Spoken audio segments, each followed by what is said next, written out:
everyone, welcome to IBD Diary. My name is Renee, and a few people that I'm talking to, and their biggest question is how do they prep for a CT and what exactly does it show? And so I'm just going to talk a little bit about that. This is going to be a basic video. It's not going to go into anything too much into detail, okay? Just to give you an idea of what you're going to be expecting. So they're going to give you this barium, is what it's called, and it's maybe the same size of a water bottle. And they're going to have you maybe drink 2 or 3 of those containers, and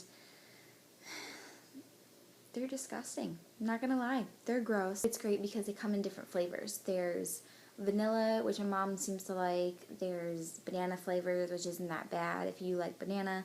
There's a berry flavor, which I personally despise because I don't like berries. And there's orangesicle, which I haven't had before, but sounds pretty refreshing. My personal favorite is the mocha frappuccino. So it tastes pretty much just like coffee as best as you're going to get. So if you like coffee, I highly suggest that you get that kind of barium and stomach it the best as you can, because that's the best that they have out there right now. So in my opinion, that's the barium, and they're going to have you drink that about 90 minutes prior to your CT scan, and maybe a little bit sooner because they know how gross this stuff is, so they really want you to get it down. And they know that you're going to get sick and probably throw a lot of it up, so they give you more than you really need to drink, so don't let them fool you. They're going to give you an IV. Okay, so after you drink all the barium, they're going to hook up an IV to you, and it's going to be mostly in the the subcutaneous part of your arm, the middle part where you bend. That's where they're going to put your IV, because they don't want to put it in your hands, because they need a bigger vein than what's in your hands. And the dye is actually it's not thick, but it goes in really fast, like a second fast, and with that sort of force, they need like a really big vein for that. So you're going to go in, they're going to put you on this table that moves back and forth in the donut. Okay, so now you're laying there and you're nervous, you don't really know what to expect, but it's going to tell you, take a deep breath in, take a deep breath, or relax. They're going to tell you when they're going to put the contrast in. And they tell you that because you're going to have like a warm feeling about it. You're going to have like a hot flash almost.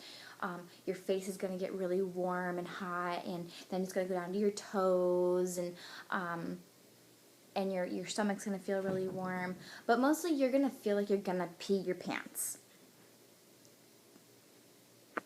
If you have to pee and you didn't, you might want to hold it even more, because the muscles down there, it really feels like you have to pee. Personally, me, I hold my muscles down there anyways because I'm nervous and I pee when I'm nervous. So, or I have to pee when I'm nervous. You're laying there and you get this warm sensation, and it probably lasts for like 20 or 30 seconds, I would say, and then it's over. So they take the images without contrast first, so that's when you're just breathing and taking a deep breath. And then they're going to put the contrast in. And it's so important to hold still, because that's the contrast. It's what it's pretty much like HD on your body.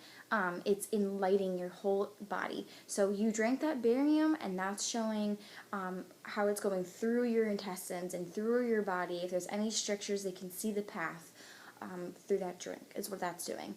The dye itself is it's just lighting up your whole body. It's just making everything really clear. And then you're done. And then you're going to be pulled out of the donut, and they're going to tell you you're okay. And if you're an outpatient, they're going to take your IV out, and you're on your way. You can do whatever you need to do. Again, if you took medicine before, like a muscle relaxer, then you need to go home, and you need to have somebody take you home. Do not drive. That is seriously dangerous. But if you were in the hospital and they did your CTs in the hospital, then you just go back to your room and you're fine and whatever. Some people have asked, well, what happens when it has to come out? Good question. When it comes out, it's like a chalky liquid stool. It's not, and you definitely know when it is. It's a little gassy. You might get gassy off of it, but overall it's not terrible, and it doesn't smell funny. Another thing that everybody asks is, can I eat and can I drink before my CT scan? And the answer is no. After midnight, you're not allowed to eat or drink anything. Some places say you can drink water, and I think that's like the newer updates that they're saying, because if you drink water, then they can get into your veins better. You're not dehydrated. And I have an ostomy, so it's really important that I do drink water, or I drink something that's going to keep me hydrated, because if I go that long, I'll get dehydrated and I'll be in the hospital. So I've done one CT this year that I was able to drink water, and my results came out perfectly fine. Most places are still old-fashioned, and they are going to say nothing to eat or drink, and they just don't want anything to compromise the test. And if you need to be admitted or have surgery right away, or God forbid, whatever the situation is, and you have nothing in your system, it's a lot easier than, then you're not going to get sick.